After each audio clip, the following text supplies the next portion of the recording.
Salamo 20.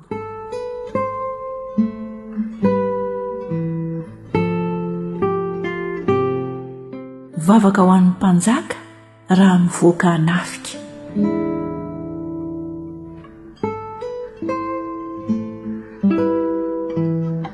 Iainao anao anie Jehova amin'ny andro fahoriana, hitondranao any amin'ny avo anie ny anaran'ny Andriamanitra Jakoba. Ahatonga famonjena ho anao avy amin'ny fitoerana masina anie izy, ary anohana anao avy any ziona. Ahatsiaro ny fanatitra ho aninao rehetra anie izy, ary ankasitraka ny fanatitra doranao. Hanome anao araka ny fonao anie izy, ary ahatanteraka ny fisainanao rehetra.